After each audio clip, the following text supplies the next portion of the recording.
ಸಾಮಾನ್ಯವಾಗಿ ಮನೆಯಲ್ಲಿ ಯಾರಾದರೂ ತುಂಬ ಓದ್ಬಿಟ್ಟು ಪ್ರೈವೇಟ್ ಕೆಲಸಕ್ಕೆ ಬಂದರೆ ಅಷ್ಟರಲ್ಲೊಂದು ಗೌರ್ಮೆಂಟ್ ಕೆಲಸ ಏನಾರು ಅಪ್ಪಿ ತಪ್ಪಿ ಬಂದಿಗೆಂದ ಬಟ್ಟರೆ ನಾನು ಹೇಳ್ತಿರೋದು. ನಿನಗೇನು ತಲೆಯಲ್ಲಿ ಬುದ್ಧಿ ಇದೆಯಾ? ನಿನಗೆ ಆರಾಮಾಗಿ ಸಂಬಳ ತಗೊಂಡು ನೆಮ್ಮದಿಯಾಗಿ ಇರೋದು ಬಿಟ್ಬಿಟ್ಟು ಯಾವುದೋ ಪ್ರೈವೇಟ್ ಅಂತ ಕೆಲಸ ಇಲ್ಲ ಹೋಗ ಅಂದ್ಬಿಟ್ಟು ಕಳಿಸ್ತಾರೆ. ಬೋಯ್ದು ಎಲ್ಲರೂ ಇಲ್ಲ, ಹಂಗಾಗಿಲ್ವೇ. ಸಾಮಾನ್ಯವಾಗಿ ಇದನ್ನು ಕೈ ಬಿಟ್ಟು ಆರಾಮಾಗಿರೋದು ಬಿಟ್ಬಿಟ್ಟು ಈ ಪಾರ್ಟಿ ಇವರು ಮೂಡಿಗೆರೆಯ ಕಳಸಾ ನಿವಾಸಿ ರಾಧಾಕೃಷ್ಣ ಅವರು ಉಪನ್ಯಾಸಕ ವೃತ್ತಿಗೆ ಗುಡ್ ಬೈ ಹೇಳಿ ಪತ್ರಿಕೆಗಳ ಮೇಲಿನ ಪ್ರೀತಿಯಿಂದ 39 ವರ್ಷಗಳಿಂದ ಅದರ ಜೊತೆನೇ ಜೀವನ ಸಾಗಿಸ್ತಿದ್ದಾರೆ. ಕನ್ನಡಕ್ಕೋಸ್ಕರ ನಿರಂತರ ಹೋರಾಟ ಮಾಡ್ಕೊಂಡು ಎಂಥ ಮನುಷ್ಯರು ಇರ್ತಾರಪ್ಪ ನೋಡಿ.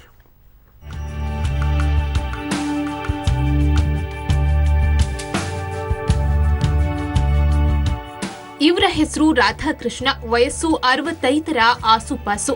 ಚಿಕ್ಕಮಗಳೂರು ಜಿಲ್ಲೆ ಮೂಡಿಗೆರೆ ತಾಲೂಕಿನ ಕಳಸಾ ನಿವಾಸಿ.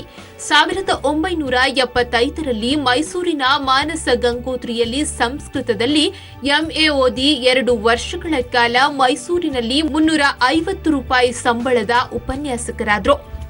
ಆದರೆ ಪತ್ರಿಕೆಗಳ ಮೇಲಿದ್ದ ವ್ಯಾಮೋಹದಿಂದ 1977ರಲ್ಲಿ ಉಪನ್ಯಾಸಕ ವೃತ್ತಿ ತ್ಯಜಿಸಿ ಪೇಪರ್ ಏಜೆನ್ಸಿ ಶುರು ಮಾಡಿದ್ರು. ಅಂದಿನಿಂದ ಇಂದಿನ ತನಕ 39 ವರ್ಷಗಳಿಂದ ಎಲ್ಲಾ ಭಾಷೆಯ ಪೇಪರ್ ಹಾಕೋದು ಇವರ ಕಾಯಕ. ವಿದೇಶಿಗರ ಒತ್ತಾಯದ ಮೇರೆಗೆ ಅಂತಾರಾಷ್ಟ್ರೀಯ ಪತ್ರಿಕೆಗಳನ್ನ ತರಿಸೋದು ಇವರ ವಿಶೇಷ. ಮೈಸೂರಿನ ಮಾನಸ ಗಂಗೋತ್ರಿಯಲ್ಲಿ ನಾನು MA ಮುಗಿಸಿದೆ. ನಿರುದ್ಯೋಗದಲ್ಲಿದ್ದು ಉಪನ್ಯಾಸಕನಾಗಿ ಕೆಲಸ ಮಾಡಿದೆ. ಪತ್ರಿಕಾ ವೃತ್ತಿಯನ್ನು ನಾನು ಸುಮ್ಮನೆ ಹವ್ಯಾಸವಾಗಿ ಮಾಡಿದ್ದು, ಕೊನೆಗೆ ವೃತ್ತಿ ಇದೆ ಅಂತೇಳಿ ನಾನು ಆ ವೃತ್ತಿಯನ್ನ ವೃತ್ತಿಯಾಗಿ ನಿಂತ್ಕೊಂಡೆ. ನಾನು ಬಿಟ್ಟು ಸಹ ಅದನ್ನು ನಾನು ಬಿಡದೇ ಇರುವಂತಹ ಪರಿಸ್ಥಿತಿ. 1977ರಲ್ಲಿ ಕುದುರೆಮುಖದಲ್ಲಿ ಕೇಂದ್ರೀಯ ವಿದ್ಯಾಲಯ ಹಾಗೂ ಆಂಗ್ಲ ಮಾಧ್ಯಮ ಶಾಲೆಗಳಿಂದಾಗಿ ಕಂಪನಿಯವರು ಕನ್ನಡ ಶಾಲೆ ಬೇಡ ಅಂದಿದ್ರಂತೆ.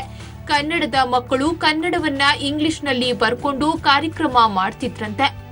ಇದರಿಂದ ನೊಂದ ರಾಧಾಕೃಷ್ಣ ಅವರು ಸ್ಥಳೀಯರ ಜೊತೆಗೂಡಿ ಕನ್ನಡ ಕಲಿಕಾ ಸಮಿತಿ ರಚಿಸಿ 2,000 ಮಕ್ಕಳಿಗೆ ಕನ್ನಡ ಹೇಳಿಕೊಟ್ಟಿದ್ದಾರೆ.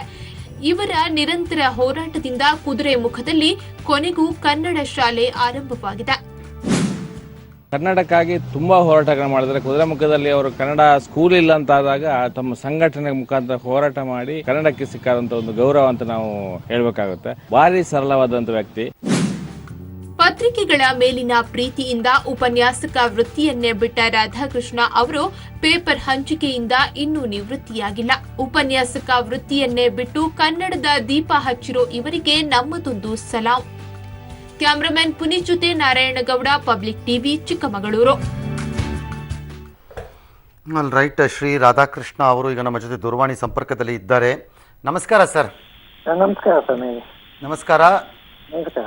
ಕೇಳಿಸ್ತಾ ಇದೆಯಾ? ನಾನು ರಂಗನಾಥ್ ಮಾತಾಡ್ತಾ ಇದ್ದೀನಿ. ಕೇಳಿಸ್ತಾ ಇದೆ. ನಿಮ್ಮದು ವಾಯ್ಸ್ ಚೆನ್ನಾಗಿ ಕೇಳ್ತಾ ಇದೆ. ಓಕೆ, ಮೊದಲು ನಾನು ನಿಮ್ಮನ್ನ ಕ್ಷಮೆ ಕೇಳ್ತೀನಿ. ಬಿಕಾಸ್ ನಿನ್ನೆನೇ ಹೋಗಬೇಕಾಗಿತ್ತು. ನಮ್ಮ ಹಲವಾರು ಒತ್ತಡಗಳಿಂದ ಅದನ್ನು ಮುಂದಕ್ಕೆ ಹಾಕಿದ್ದಕ್ಕೆ ನಿಮ್ಮ ಕ್ಷಮೆಯನ್ನು ಕೇಳೋಣ. ಇಲ್ಲ ಸರ್, ಒಂದ್ ರೀತಿಯಲ್ಲಿ ಒಳ್ಳೇದೇ ಆಯ್ತು. ಯಾಕಂದ್ರೆ ಎಲ್ಲರೂ ಒಂದ್ ದಿವಸಕ್ಕೆ ಇರೋ ಆದ್ರೆ ನಾವು 3 ದಿವಸಕ್ಕೆ ಇರೋದು. ಏನೇ ಅದು ನಿಮ್ಮ ದೊಡ್ಡತನ, ಅದು ನನ್ನ ಕ್ಷಮೆಯನ್ನು ಒಪ್ಪಿಸ್ಕೊಳ್ಳಿ ಅಷ್ಟೇ. ಪತ್ರಿಕೆಗಳ ಮೇಲಿನ ಪ್ರೀತಿ ಅಂದ್ರೇನು? ಓದೋದಾ, ಹಂಚೋದಾ? ಏನಾಗಿತ್ತು ನಿಮಗೆ? ಓದುವುದು ಮೊದಲು ಸಾಧಾರಣವಾಗಿ ನನಗೆ ಮೊದಲಿಂದ ಸಣ್ಣದಿಂದ ಮೈಗೂಡಿಸಿದ್ದು. ತಾಯಿನಾಡು ಪತ್ರಿಕೆ ನಾವು ನೋಡಿದ ಪ್ರಥಮ ಪತ್ರಿಕೆ. MA ಓದುವ ತನಕ ಓದುವ ಹವ್ಯಾಸ ಜಾಸ್ತಿ ಆಯ್ತು. ಆದ್ರೆ ದುರದೃಷ್ಟ ಅಂದ್ರೆ ಪೇಪರ್ ಏಜೆನ್ಸಿ ತಗೊಂಡ ಮೇಲೆ ಓದೋದಕ್ಕಿಂತ ವ್ಯಾಪಾರ ಜಾಸ್ತಿ ಆಯ್ತು. ವ್ಯಾಪಾರ ಜಾಸ್ತಿ ಆಯ್ತು ಅಂದ್ರೆ ನಮ್ಮ ಬೇರೆ ಕಾರ್ಯಕ್ರಮಗಳಲ್ಲಿ ಇದು ಮಾಡಿದಾಗ. ಈಗ 75ರಲ್ಲಿ ನೀವು ಮಾನಸ ಗಂಗೋತ್ರಿ ಸಂಸ್ಕೃತ ಮುಗಿಸಿದ್ರಿ ಅಂದ್ರೆ ಎಷ್ಟು? 77, 78ರಲ್ಲಿ ಕೆಲಸ ಸಿಗ್ತಾ ಉಪನ್ಯಾಸಕ? 5ಕ್ಕೆ ನನ್ನ ಸಂಸ್ಕೃತ MA ಆಯ್ತು. ನಾನು ಸಂಸ್ಕೃತ ತಗೊಳ್ಳಿಕ್ಕೆ ಕಾರಣ ಏನು ಅಂದ್ರೆ, ನಮ್ಮ ಅಣ್ಣ ಹೇಳ್ತಾ ಇದ್ರು, ನಿನಗೆ ಕವನ, ನಾನು ಸಣ್ಣದಿನಲ್ಲೂ ಕವನ ಬರೀತಾ ಇದ್ದೆ, ನಿನಗೆ ಕವನ ಬರೀಲಿಕ್ಕೆ ಒಂದು ಬೇಸ್ ಸಿಗಬೇಕಾದ್ರೆ ನೀವು ಸಂಸ್ಕೃತ ತಗೊಂಡು ನಿನಗೆ ಒಳ್ಳೆ ಮೂಲ ಇದು ಸಿಗುತ್ತೆ, ಆಧಾರ. ಅದು ಓಕೆ, ಅದು ಸರಿ ಆಯ್ತು. ಬಟ್ 77ರಲ್ಲಿ ಉಪನ್ಯಾಸಕ ಹುದ್ದೆ ಸಿಕ್ತಾ? 71 ವರ್ಷ ನಿರುದ್ಯೋಗದಲ್ಲೇ ಇದ್ದೆ ನಾನು.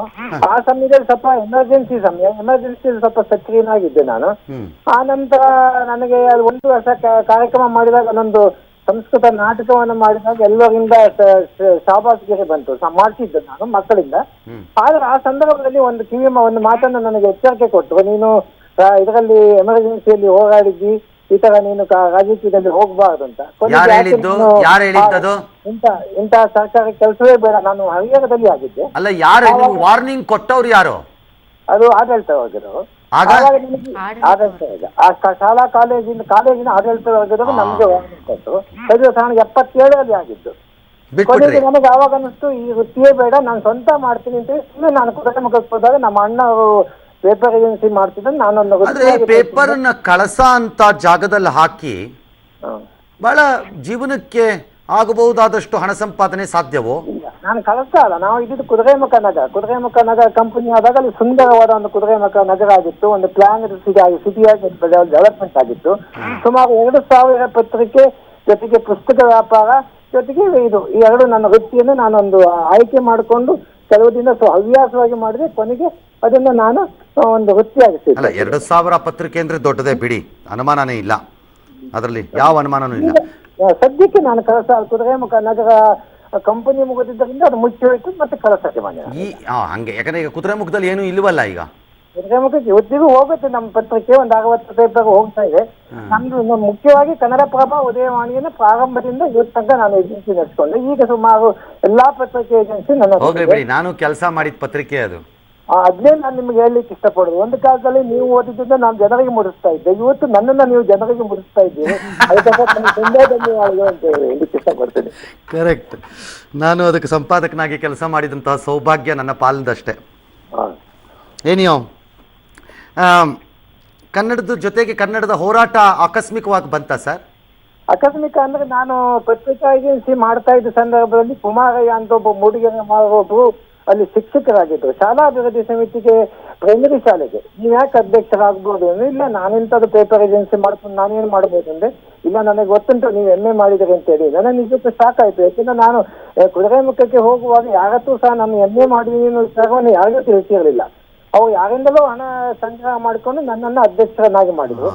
ಆ ಶಾಲೆ ಒಂದು ಸಣ್ಣ ಕೊಠಡಿಲಿ ನಡೀತಾ ಇತ್ತು. ಅದನ್ನ ಶಾಲಾ ಹೈಸ್ಕೂಲ್ ಮಾಡಬೇಕು ಅಂತ ಕುದುರೆಮುಖ ಹೈಸ್ಕೂಲ್ ಸಮಿತಿ ಅಂತ ಒಂದು ಮಾಡಿದ್ರು. ಇದಕ್ಕೆ ಒಂದು ಹೋರಾಟ ಬೇಕು ಅಂತೇಳಿ ನಮ್ಮ ಸ್ನೇಹಿತರು ತುಂಬಾ ಜನ, ಅದರಲ್ಲಿ ನಾನು ಮಾಡಿದ್ದಕ್ಕಿಂತ ಹೆಚ್ಚಾಗಿ ನನ್ನ ಸ್ನೇಹಿತರು ತುಂಬಾ ಜನ ನನಗೆ ಸಹಾಯ ಬಂದರು. ಜನಾರ್ದನ ಅಂತ ಇರ್ಬೋದು, ಕನ್ನಡದಕ್ಕೋಸ್ಕರ ಹೋರಾಟ ಮಾಡಿದ್ದು, ಕುದುರೆಮುಖದಲ್ಲಿ ಮಕ್ಕಳಿಗೆ ಕನ್ನಡ ಕಲಿಸಿದ್ದು ಎಲ್ಲ ನೋಡಿದಾಗ, ಇವತ್ತಿನ ಕನ್ನಡದ ಹೋರಾಟಗಳು ನಡೀತಿರೋ ರೀತಿ ನೋಡಿದಾಗ ಬೇಜಾರಾಗತ್ತಲ್ಲ? ಖಂಡಿತ. ಕುದುರೆಮುಖದಲ್ಲಿ ನಮಗೆ ಇಲ್ಲ, ಬಟ್ ನಿಮ್ಗೆ ಇವತ್ತು ನೋಡಿದ್ರೆ ಅಂದ್ರೆ ಸಂಘ ಸಂಸ್ಥೆಗಳಲ್ಲಿ ಕನ್ನಡದ ಅಭಿವೃದ್ಧಿ ಆಗ್ತಾ ಇರಲಿಲ್ಲ. ಆದ್ರೆ ಕೇವಲ ಬಹಳ ಜನಕ್ಕೆ ಬರೀ ಶಾಲು ಮತ್ತೆ ಲೆಟರ್ದೇ ಇಂಪಾರ್ಟೆಂಟ್ ಅನ್ಸುತ್ತೆ ಕನ್ನಡಕ್ಕಿಂತ. ಅದೇ ನಾಯಕ್ ಘೋಷ, ಅದಕ್ಕೆ ನಾನೊಂದು ಸಣ್ಣ ಕವನವನ್ನು ಬರೆದಿದ್ದೆ ಅವಾಗ, ಆ ಸಂದರ್ಭದಲ್ಲೇ ಬರೆದಿತ್ತು. ನಮ್ದು 2 ಪುಸ್ತಕ ಬಿಡುಗಡೆ ಆಗಿದೆ. ಅದರಲ್ಲಿ ಒಂದು ಪುಸ್ತಕದಲ್ಲಿ ಒಂದು ಹೇಳಿದ್ದೇನೆ, ಕನ್ನಡದ ಹೆಸರಿನಲ್ಲಿ ಮೆರೆಯುವುದನ್ನು ಬಿಟ್ಟು ಬಿಡಿ, ಕನ್ನಡದ ಕನ್ನನಿಗೆ ಅಕ್ಷರವ ಕಲಿಸಿಬಿಡಿ, ಕನ್ನಡದ ಘೋಷಣೆಯು ಏಕೆ ನಮಗೆ ಬೇಕು, ಸಾಹಿತ್ಯದ ಒಳತಿರಲು ನಾವು ಕಲಿಯಬೇಕು, ಮಮ್ಮಿ ಡ್ಯಾಡಿ ಎಂದು ಕರೆಯುವ ಕನ್ನಡದ ಕಂದಗೆ ಕನ್ನಡದ ಆಂಗ್ಲದಲ್ಲಿ ಕಲಿಯುವ ನೋವು ಏತಕ್ಕೆ. ಆ ಸಂದರ್ಭದಲ್ಲಿ ನಾನು ಬರೆದಿದ್ದು. ಉಪನ್ಯಾಸಕ ವೃತ್ತಿ ಮುಂದುವರೆದಿದ್ದರೆ ಒಂದಿಷ್ಟು ಮಕ್ಕಳಿಗೆ ಪಾಠನೂ ಮಾಡ್ಬೋದಾಗಿತ್ತು, ಅದನ್ನ ಹವ್ಯಾಸವಾಗೂ ಉಳಿಸ್ಕೊಳ್ಳಿಲ್ವಾ? ಇಲ್ಲ, ನನಗೆ ನಾನು ಉಪನ್ಯಾಸಕ ವೃತ್ತಿಗೆ ಹೊಂದಿದ್ದರೆ ನನ್ನ ಈ ಕವನ ಶಕ್ತಿ ಏನಿತ್ತು, ಇವತ್ತು ನಾನು 2 ಪುಸ್ತಕ ಬಿಡುಗಡೆ ಮಾಡಿದ್ದೀನಿ. ಬಹುಶಃ ನಾನು ಇಷ್ಟೊತ್ತಿಗೆ ಒಂದು 10-18 ಪುಸ್ತಕವನ್ನಾದರೂ ಬಿಡುಗಡೆ ಮಾಡ್ತಾ ಇದ್ದೆ. ಆದ್ರೆ ದುಃಖ ಅಂದ್ರೆ ಇವತ್ತು ಮುಖ್ಯವಾಗಿ ನಾನು ಬರೆಯೋದು ಕವನ. ಎಷ್ಟಂತ ಲಕ್ಷ್ಮೀನಾರಾಯಣ ಭಟ್ರು ಅಂತ ಕವನಗಳನ್ನು ಎಷ್ಟು ಜನ ಓದ್ತಾರೆ? ನಮ್ಮ ಕನ್ನಡ ಪತ್ರಿಕೆಗಳು, ಕನ್ನಡದ ಬಗ್ಗೆ ಅಭಿಮಾನ ಇರುವವರು, ಕನ್ನಡ ಪತ್ರಿಕೆಗಳ ಬಗ್ಗೆ ಆಗಾಗ್ಗೆ ಜನ ಬಂದು ಹೇಳ್ತಾರೆ ಓದೋರು ಕಡಿಮೆ ಆಗ್ಬಿಡ್ತಿದ್ದಾರೆ, ಹಾಗೆ ಹೀಗೆ ಅಂತಾರೆ. ಹೌದಾ? ಅದು ಓದೋರು ಚೆನ್ನಾಗಲಿಕ್ಕೆ ಬಹುಶಃ ಮೀಡಿಯಾಗಳೇ ಕಾರಣ ಅನ್ಸುತ್ತೆ. ನಮಗೆ ಮುಖ್ಯವಾಗಿ ಧಾರಾವಾಹಿಗಳು ಬಂದಿದ್ದರಿಂದ, ಮೊಬೈಲ್ಗಳು ಬಂದಿದ್ದರಿಂದ ಪತ್ರಿಕೆ, ಮುಖ್ಯವಾಗಿ ಸಾಪ್ತಾಹಿಕಗಳು, ಮಾಸಿಕಗಳು ಸತ್ತೇ ಹೋಗ್ತಾ ಇದೆ ದಿನ. ಪತ್ರಿಕೆಗಳು ಒಂದು ರೀತಿಯಲ್ಲಿ ಸಾಯ್ತಾ ಇದೆ. ಆ ಓದುಗರ ಸಂಖ್ಯೆ ಕಮ್ಮಿ ಆದ್ರೆ ಜನಸಂಖ್ಯೆ ಜಾಸ್ತಿ ಆಗಿರೋದ್ರಿಂದ ಪತ್ರಿಕೆ ಬೆಳೀತಾ ಇರ್ಬೋದು. ಆದ್ರೆ ಓದುಗರು ಮಾತ್ರ ಹವ್ಯಾಸವನ್ನು ಬಿಟ್ಟಿದ್ದಾರೆ. ಮುಖ್ಯವಾಗಿ ಯುವ ಜನಾಂಗ ಪತ್ರಿಕೆಯನ್ನು ಓದ್ತಾನೆ ಇಲ್ಲ ಅಂತ ಹೇಳ್ಬೋದು. ಅದೊಂದು ಕನ್ನಡ ಪತ್ರಿಕೆಯನ್ನು ಓದ್ತಾನೆ ಇಲ್ಲ. ಸರ್, ಈಗ ನಿಮ್ಮ ಹತ್ರ ಈಗ 77ರಿಂದ ಶುರು ಮಾಡಿದ್ದೀರಲ್ಲ ಪೇಪರ್ ಏಜೆನ್ಸಿನ, ಅಲ್ಲಿಂದ ಇಲ್ಲಿವರೆಗೆ ಪ್ರತಿದಿನದ ಪೇಪರ್ ಹಂಗೆ ಇಟ್ಕೊಂಡಿದ್ದೀರಾ ಅಂತ ರೆಫರೆನ್ಸ್ಗೆ? ಅದು ಚಾನ್ಸಸ್ ಇಲ್ಲ. ಯಾಕೆಂದ್ರೆ ಹೋಗಿ ಬಿಡಿ, ನಾ ಕನ್ನಡ ಪತ್ರದಲ್ಲಿದ್ದಾಗ ಒಂದು ಅದ್ಭುತವಾದ ಎಡಿಷನ್ ಮಾಡಿದ್ವಿ, ಕರ್ನಾಟಕದ 50 ವರ್ಷದ. ಅದಿದೆಯಾ? ಅದಿದೆ, ಅದೇ ಆ ಪುಸ್ತಕ ಇದೆ, ಅದಿದೆ. ನಾನೊಂದು ಕನ್ನಡ ಪತ್ರಕ್ಕೆ ಖಾದ್ರಿ ಶಾಮಣ್ಣವ್ರು ಇದ್ದಾಗ ಏಜೆಂಟ್ ಆಗಿದ್ದು. ಅದ್ಭುತ ಬಿಡಿ. ಬಟ್ ವಿಶ್ವೇಶ್ವರ ಭಟ್ರ ತನಕ ನಾನು ಅದರ ಅಭಿಮಾನ ಸೇರಿ ವೈಜ್ಞಾನಿಕ ಏನಾಗಿದೆ, ನಮ್ಮ ಅಭಿಮಾನ ಸ್ವಲ್ಪ ವಿಜಯವಾಣಿ ಕಡೆಗೆ. ನನಗೂ ಅಷ್ಟೇ ಅಭಿಮಾನದಿಂದ ನಿಮ್ಗೆ ನಮಸ್ಕಾರ ಹೇಳ್ತೀನಿ, ಒಪ್ಪಿಸ್ಕೊಳ್ಳಿ. ಎರಡನೇದು, ಅದ್ಭುತವಾದ ನಗರ ಮೈಸೂರಿನಿಂದ ನೀವು ಕುದುರೆಮುಖಕ್ಕೆ ಹೋಗ್ತೀರಿ, ಅದು ಇನ್ನೊಂದು ಅದ್ಭುತವಾದ ಜಾಗ. ಅಲ್ಲಿಂದ ಕಳಸದಲ್ಲಿ ಹೋಗಿ ನೆಮ್ಮದಿಯಿಂದ ಇದ್ದೀರಿ. ನಿಮ್ಗೆ ಒಳ್ಳೇದಾಗಲಿ, ಆರೋಗ್ಯ ಚೆನ್ನಾಗಿರಲಿ, ನಿಮ್ಮ ಪ್ರೀತಿ ಹೀಗೆ ಇರಲಿ. ದೇಶದ ರಾಜಧಾನಿ ದೆಹಲಿಗೆ ಹೋಗಿ ತಮ್ಮ ರಣಕಹಳೆಯನ್ನು ಮೊಳಗಿಸಲು ಪ್ರಯತ್ನಿಸುತ್ತಿರುವಂತಹ ಅನುಪಮಾ ಶೆಣೈ ಅವರು ಇವತ್ತು ದೇಶದ ಗೃಹ ಮಂತ್ರಿಗಳಾಗಿರುವಂತಹ ರಾಜನಾಥ್ ಸಿಂಗ್ರನ್ನ ಭೇಟಿ ಮಾಡಿ ಕೆಲವು ಆಡಿಯೋ ಕ್ಲಿಪ್ಗಳನ್ನು ಅವರ ಮುಂದೆ ಕೊಟ್ಟಿದ್ದಾರೆ. ಆ ಕ್ಲಿಪ್ಗಳು ಈಗಾಗಲೇ ರಾಷ್ಟ್ರೀಯ ಸುದ್ದಿವಾಹಿನಿಗಳಲ್ಲಿ ಪ್ರಸಾರ ಆಗೋದಕ್ಕೆ ಪ್ರಾರಂಭ ಆಗಿದೆ. ಇದೆಲ್ಲವೂ ಅನುಪಮಾ ಶೆಣೈ ಕೊಟ್ಟಿರುವಂತಹ ಕ್ಲಿಪ್ಗಳು. ಇದು ಮದುವೆ ಮಾತು ಸ್ಟ್ರೈಟ್ ಫಾರ್ವರ್ಡ್. ಇತ್ತೀಚೆಗೆ ನಟ ಯಶ್ ಹಾಗೂ ರಾಧಿಕಾ ಪಂಡಿತ್ ಗೋವಾದಲ್ಲಿ ಎಂಗೇಜ್ಮೆಂಟ್ ಆಗಿ ಸುದ್ದಿಯಾಗಿದ್ರು. ತಮ್ಮ ಕುಟುಂಬ ಹಾಗೂ ಆತ್ಮೀಯರೆದುರು ಉಂಗುರವನ್ನ ಬದಲಾಯಿಸಿಕೊಂಡ ಜೋಡಿ 5 ದಿನ ಆದಮೇಲೆ ಬೆಂಗಳೂರಿಗೆ ವಾಪಸ್ ಆಗಿದ್ದಾರೆ.